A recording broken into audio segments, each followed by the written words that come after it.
بسم اللہ الرحمن الرحیم۔ جہاں تک مکتب تشیع کا تعلق ہے، جی شیعہ اثنا عشریہ تو سارے قائل ہیں جی کہ امام زمان اجل اللہ فرج الشریف جو ہیں وہ بنابر مشہور جی 255 ہجری کو پیدا ہو چکے ہیں، جی اور اللہ نے انہیں طول عمر عطا فرمائی ہے، جس طرح حضرت نوح کو، حضرت خضر کو اور بھی کچھ انبیاء کو اللہ نے عطا کی، اور وہ اس وقت جو ہیں وہ زندہ ہیں، اور زمین کبھی بھی ایک لحظہ بھی حجت خدا سے خالی نہیں رہ سکتی، اور امام زمان جو ہیں وہ زمین پر پیروان حجت خدا، پیروان مظہر فیض پروردگار موجود ہیں اور اپنے فرائض بھی انجام دے رہے ہیں۔ صرف ہم ان کے ظہور سے محروم ہیں کہ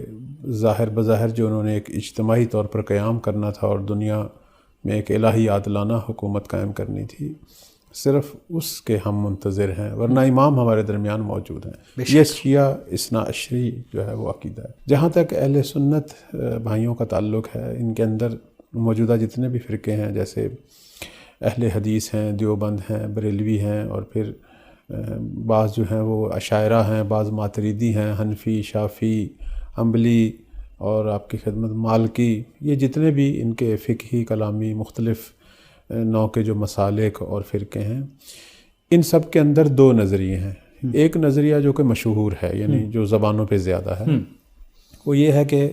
ہم سب آخر الزماں میں پیغمبر اکرم صلی اللہ علیہ وآلہ وسلم کی نسل سے، اور بالخصوص ان کی بیٹی حضرت فاطمہ زہرا سلام اللہ علیہ، اور ان کے آگے سے جو فرزند ہیں امام حسین علیہ السلام، ان کی نسل سے جو ہیں امام مہدی کے آخر الزماں میں منتظر ہیں۔ البتہ کچھ اہل سنت بھائی جو ہیں وہ امام حسن مجتبیٰ کو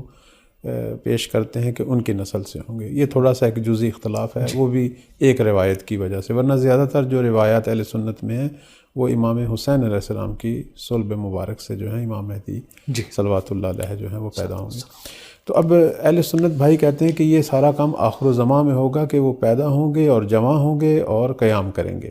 اور قیام سے پہلے کچھ عرصہ وہ مخفی بھی رہیں گے، کہ وہ لوگ جو مولا کے ظہور کے لیے منتظر ہوں گے وہ بالآخر تحریکیں شروع کریں گے، اور آہستہ آہستہ امام جو ہیں وہ امام کو ڈھونڈ لیں گے یا امام ان کو پا لیں گے، اور یوں ایک عالمی قیام کا جو ہے وہ مرحلہ شروع ہو جائے گا۔ صحیح۔ لیکن ایک گروہ اہل تسنن کے اندر ایسا بھی ہے، اور یہ کوئی کم نہیں ہے تعداد میں،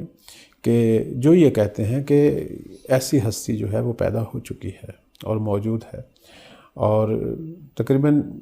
بہت پرانی بات ہے، ہم نے ایک دفعہ اس موضوع پر ایک سرچ کی اور ایک مقالے کی شکل میں اس کو جمع کیا، تو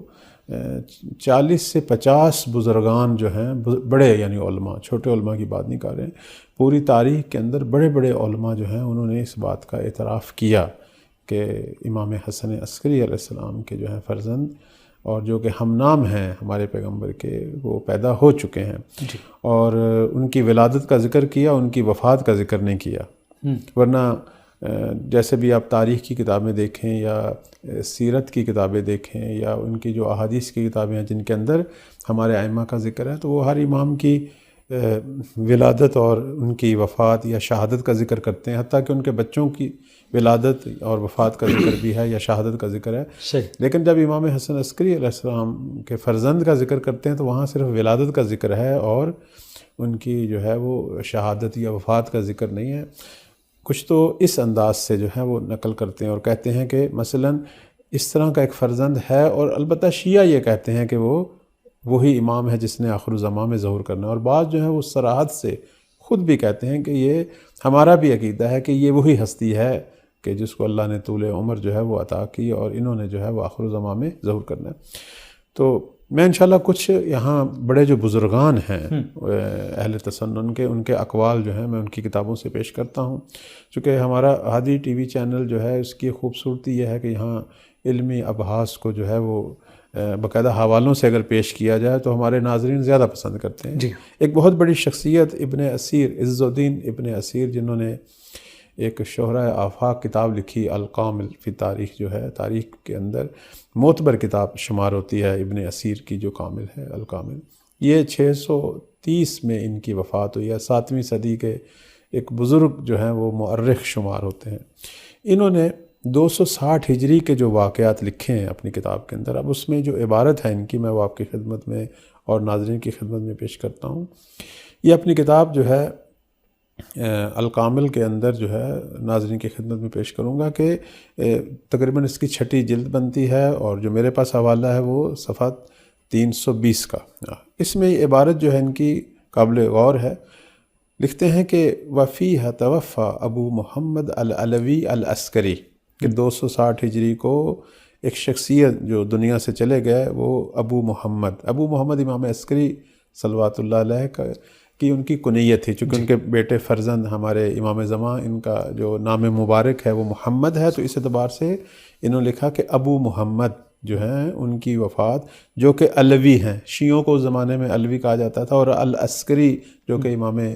11 کا 11ویں امام کا ایک خاص لقب عسکری، چونکہ ان کو فوجی چھاونی میں عباسی ظالم حکومت نے رکھا ہوا تھا اور عام لوگوں میں رہنے نہیں دیتے تھے، اور ہمیشہ مولا جو ہیں وہ ایک نظر بند والی کیفیت میں تھے، تو اس وجہ سے امام کا ایک لقب جو لوگوں کی زبانوں پہ مشہور ہو گیا وہ العسکری تھا۔ تو یہ بھی وہی لکھتے ہیں کہ ابو محمد العلوی العسکری جو ہیں یہ دنیا سے گئے ہیں 260 ہجری میں، جو ہم بھی سب کہتے ہیں۔ اس کے بعد آگے لکھتے ہیں کہ وَهُوَ أَحَدُ الْأَئِمَّةِ الْإِثْنَى عَشَرَ عَلَى مذہب الامامیہ، کہ یہ ہستی جو اس دنیا سے گئے ہیں یعنی 11ویں مولا، یہ مذہب امامیہ یعنی شیعہ مذہب کے مطابق جو ہے 12 اماموں میں سے ایک امام ہے۔ اور اس کے بعد پھر اگلا جملہ جو قابل توجہ ہے وہ کہتے ہیں کہ وَهُوَ وَالِدُ محمد، کہ یہ امام عسکری علیہ السلام جو ہیں وہ جناب محمد صلوات اللہ علیہ ان کے والد گرامی ہیں۔ اور آگے لکھتے ہیں کہ الذی یعتقدونہ المنتظر، محمد کون ہیں کہ جن کے بارے میں شیعہ یہ عقیدہ رکھتے ہیں کہ وہ امام منتظر ہیں۔ پھر آگے لکھتے ہیں کہ بے سرداب سامرا۔ اب یہ جو جملہ انہوں نے لکھا ہے کہ بے سرداب سامرا، یہ ایک میں اس کی تشریح تھوڑی سی عرض کرنا چاہوں گا ناظرین کی خدمت میں بھی، اور یہ اس طرح کے مورخین کی البتہ میں کہوں گا خطا ہے کہ اس مورخ نے بھی یہی سمجھا کہ مولا نے سامرا کے سرداب سے ظہور کرنا ہے، اور یہ بھی اسی طرف اشارہ کر رہے ہیں کہ شیعوں کا یہ عقیدہ ہے کہ امام منتظر جو ہیں، کہ جو امام عسکری علیہ السلام کے فرزند ہے، وہ سرداب سامرا سے جو ہیں وہ ظہور کریں گے۔ سرداب سامرا جو ہے یہ کافی ہمارے اہل سنت بھائیوں کی زبانوں پہ آتا ہے، اور بسا اوقات وہ تنقید بھی کرتے ہیں جی۔ تو سرداب سامرا کیا ہے؟ سرداب سامرا جو ہے وہ محل عبادت ہے ہمارے ائمہ کی، اس میں جو ہے امام عسکری علیہ السلام اور ان کے جو والد بزرگوار جو ہیں امام نقی الہادی صلوات اللہ علیہ، یہ 2 ہستیوں کی محل عبادت ہے، وہاں بیٹھ کر عبادت کرتے تھے، راز و نیاز کرتے تھے، خلوت کرتے تھے پروردگار کے ساتھ۔ اور آخری دفعہ مولا امام زمان کو ان کے والد کی شہادت کے بعد وہاں دیکھا گیا،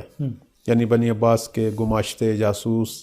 جو ہیں وہ جب پہنچے، پورے گھر کی تلاشی لی تو کہیں مولا جو ہے وہ نظر نہیں آئے۔ پھر وہ سرداب میں اترے تو وہاں انہوں نے امام مہدی کو عبادت کرتے ہوئے پایا،